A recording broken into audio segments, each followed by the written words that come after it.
Oink, oink, oink, it's Pig Nuts coming to you live from Pig Pen. It is Piggy himself. Week 6 of Pig Nuts. Season is flying by for better or worse. Worse for me, I guess, because I'm in last. My team is not good, but I have rolled in tons of mud, and I went to that FSU game yesterday, and I drank a lot because I was sad because FSU is officially dead. They lost to the Pitt Panthers, and the Panthers are not very good, and FSU is not very good, and Norvell needs to get fired, and I know the Gators are not very good either. So I don't like that either. The Canes are good. It looks like the Canes own the state for the time being, which is a bummer, but onwards and upwards to who's back, who's dead, who's not back, but not dead. We got who's back. Peace in the Middle East is back for the first time in a while. Even though he did not win the Nobel Peace Prize that he wanted, Trump seems to have made peace in the Middle East, at least, possibly. And the hater said he couldn't do it, and I was one of them, and I think he did. Pence says that Hamas is about to release the hostages. Ceasefire is already happening, which is part one of his plan. And Trump is on his way to Israel and Egypt right now. So good for Trump. Got to give him credit where credit's due. Overall, still not my guy, but if he's able to pull this off, would be impressive. Peace in the Middle East is back. Next up on Who's Back, Katy Perry and Justin Trudeau. Katy Perry and Justin Trudeau are back. Former Canadian Prime Minister Justin Trudeau is seen on board her yacht, and they are getting pretty cuddly, snuggly. Look at that. Look at that. Look at them. So he's on her yacht, and Canada's big mad about this because Canada's like, first of all, you divorced your wife of 18 years. You left your 3 kids, 2 boys and a girl, in Canada, and you fled Canada after you were Canada's guy, and now you're like in California with Katy Perry. So they don't love that. Katy Perry, impressive dating history. Josh Groban, Travie McCoy, married Russell Brand all those years. Orlando Bloom, that was a tongue twister. John Mayer, Diplo, and now Justin Trudeau. So good for Katy Perry, even though I think she's a loser. I guess I'm the loser, and she's pretty cool. Columbus Day. Columbus Day is back, even though I didn't know it was ever gone. President Trump has signed a proclamation declaring Monday to be Columbus Day in an effort to reclaim what he called the famed explorer's extraordinary legacy of faith, courage, perseverance, and virtue. The proclamation comes after Trump said in his social media post in April that to bring the holiday back from the ashes, he would reinstate Columbus Day under the same rules, dates, and locations as it had for all of the many decades before. In recent years, many people have instead celebrated Indigenous Peoples Day, which is not something I do either, to recognize native land and acknowledge the contribution Native Americans have made to our country. Pretty soft, but anyways, after signing the document on Thursday, Trump said, "We're back, Italians. We love the Italians." Hilarious. It's hard to say that that's not funny.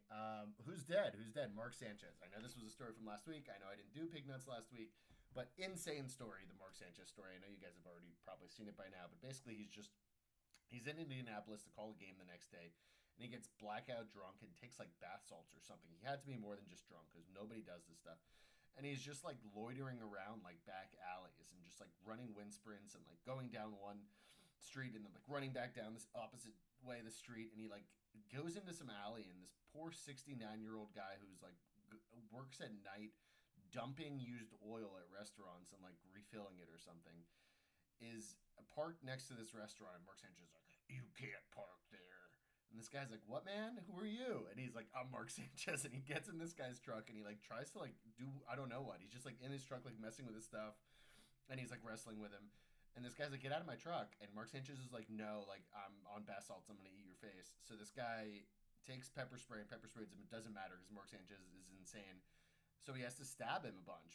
And like this guy also got super banged up. If you see the photos, which I'm sure are a little exaggerated because his personal injury attorney told him to, but still he has like a huge gash on his face and he has this neck brace on. Like Mark Sanchez beat this dude up.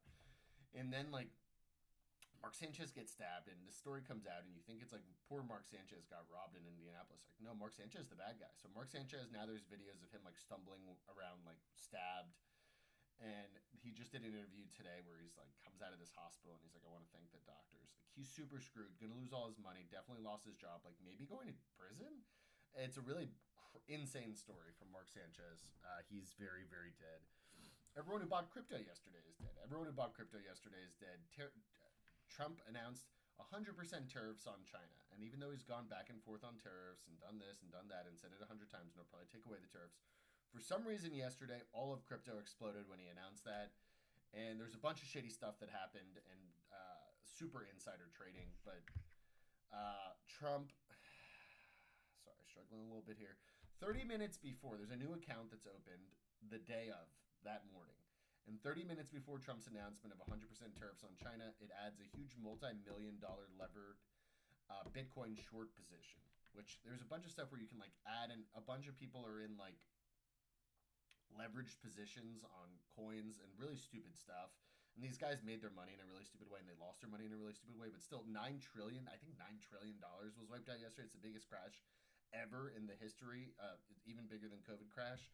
So insane stuff. Like coins went from $5 to zero in a minute. It was insane. Bitcoin crashed, Ethereum crashed, Solana crashed, and then like all these other really stupid pee-pee poo-poo coins all died. Except for Trump and his boys, who of course he tells them right before he's about to say tariffs, he's like, hey guys, get out of the market and short it real quick, like let's make a bunch of money. So this guy did that and made the market dumped after he said tariffs, and the trader made $192 million in 2 hours. That's super duper insider trading. It's probably Barron Trump to begin with. Insane stuff, but it doesn't matter because it's Trump world and we're just living in it. But good for him, bad for everyone trading crypto. Diane Keaton's dead. R.I.P. at the age of 79. Great actress. The Godfather, Annie Hall, Father of the Bride, The First Wives Club, Something's Gotta Give. R.I.P. to Diane Keaton. Next up, James Franklin. James Franklin is dead. Lost to Northwestern yesterday. Lost to UCLA last week. Officially dead. Penn State 3-3 now. He has not won a big game in years. He is super duper cooked. Katie Porter next up on the dead list. Katie Porter. Pender's former boss, Katie Porter. Can't wait for her, what is it, memoirs or autobiography? Pender write a book on Katie Porter. That would sell. I'd buy that. Would love to know some inside scoop on that. But it seems like she's a horrible, terrible, awful person. She was in the lead for governor of California for the Democrats, who usually would win. So she really blew this. Bunch of videos come out of her just being a huge dickhead to reporters and to her interns. She's on the Zoom call and like this intern's like doing her laundry in the background. She's like, get out of my shot, you idiot. And she's like yelling at this reporter like, I'm not going to answer any more questions. Like, I'm Katie Porter. I'm entitled. And blah, blah, blah, blah. So she's dead. Katie Porter, I don't know who's going to run now, but Loyola, Sister Jean. Sister Jean is dead at 106. 106. Good life for Sister Jean. She also got to see Loyola go to the Final Four in March Madness in 2018. You remember Sister Jean, the old lady in the wheelchair. R.I.P. She's dead. Look, Sister Jean. That's Sister Jean. Remember her? Okay. Weird Lawrence Bolton post. I don't know if you guys are Lawrence Bolton's friends, but I guess he worked at Loyola and they were friends somehow. Anyways, who's not back but not dead? Trump not back but not dead because he got the COVID booster. And even though he's been talking a lot of shit about COVID and not to take the shot and not to take the flu shot, he took the COVID booster and he took the flu shot. And the White House announced that he did. I'm sure it's not going to matter. He's just going to tell everyone, you guys are idiots. Doesn't matter. I'm Trump and it will be fine. But pretty funny. Federal government shutdown. We're in, I think they're saying it's going to be around 30 days, which is a long time. The Smithsonian is closed and the zoo is closed and a bunch of other stuff and a bunch of people are not getting paid because the Democrats and Republicans can't figure it out and both sides are just not doing whatever. So the government shut down, not back but not dead. I'm sure we'll figure that out. All right, running on fumes. We're going to keep pushing through. Letitia James is on the not back but not dead list. Indicted by the crooked DOJ. Trump, of course, pressured them to do so after he got Comey a week or two ago. According to the indictment, James claimed on mortgage paperwork that a home she purchased in Norfolk would be her second residence. That claim allowed her to get favorable loan terms, not available for investment properties, prosecutors say. But as prosecutors allege, James did not use the home and instead rented a property to a family of three. They allege she falsely stated in a loan application that the residence would be a secondary home when they alleged James knew she would be using it as investment property. After all this crypto stuff and all this other insider trading, this is crazy to prosecutor on this, of course. According to the indictment, James received a lower mortgage rate on the property as a secondary mortgage than she would have if it treated it as an investment property. They allege she received improper gains of $18,000. Okay. over the life of the loan. The charges come as Trump continues to call for his enemies to be prosecuted in court. Former FBI Director James Comey pleaded not guilty Wednesday to allegedly making a false statement in a congressional proceeding. The Justice Department has opened investigations into former Trump National Security Advisor John Bolton, California Democratic Senator Adam Schiff, and others. This is, of course, after James's relationship with Trump had been adversarial for years as James campaigned on promises to investigate Trump and ultimately won a civil fraud case against Trump, his adult sons, and his real estate business. A judge found them liable for fraud for inflating the value of their properties and ordered Trump to pay $355 million in penalties. But a New York appeals court tossed the penalties, and Trump has appealed the verdict.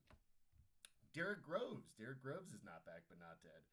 New Orleans jail escapee Derek Groves, who was part of the 10 people who escaped New Orleans jail, he's been the last one on the run for 5 months. 5-month manhunt, and he's been gone, and he's been living in this like little bunker that I'll tell you about in a second, but his girlfriend calls it in. His girlfriend and him get in a fight. Can't trust him. Can't ever trust him. His girlfriend turned him in after 5 months. He's living like, I don't know if you remember when Osama got, whatever, we captured Osama and killed him or whatever, and they like showed his little like underground bunker that he was living in that was just like a bunch of ramen noodle cups and like porn VCR tapes and stuff. That's where Derek Groves was. I think it was the same place that Derek Groves was living. And he was there and he was happy and living his life, and his girlfriend snitched on him. Crazy. R.I.P. Not R.I.P., but he's going back to prison. New Orleans. Derek Groves. Diddy is not back but not dead, because overall things could have been much worse. But still, he got slapped pretty hard for the charges that were remaining, and I think that's probably fair. He can be mad about it. He wanted time served. But at the end of the day, he's not going to jail for life. RICO charges were dismissed, so that's good. 4 years. 4 years for Sean Combs. By a federal judge to 50 months in prison, the 55-year-old music mogul was convicted in July on 2 counts of transportation for prostitution, but acquitted on more serious charges of sex trafficking and racketeering. So, while it's a bummer, he'll probably be out in 2 years. Not a big deal. Trump came out and said that he already asked for a pardon, and he's like, LOL. So that's a bummer for Diddy. Look at him. He's like, oh, man. Oh, shucks. So Diddy's kind of down, but he'll be fine. Show of the week. I don't know, man. I'm watching this serial killer show on Hulu, Ed Gein, Monster. It's by the American Horror Story people. Is it good? No, not really. If you're into serial killers, it's an okay time. The same people who did the Menendez brothers one. There was another one they did. It was okay. It dragged along a little bit, but that's all right. What am I taking bets wise? Give me the Lions tonight, money line. Chiefs are -2.5. I don't know why. The Chiefs are not very good. Of course, Mahomes is Mahomes, but still. Chargers, Dolphins. Chargers are banged up. Of course, the Dolphins are the Dolphins. Give me the over 44.5. I guess I like that. Give me the Rams -7 against the Ravens. The Ravens are playing like me at quarterback. I forgot whoever that was. They're all banged up too. The Rams are pretty good. Give me Rams -7 at Ravens. Other than that, I got nothing. Have a good Sunday. Be well.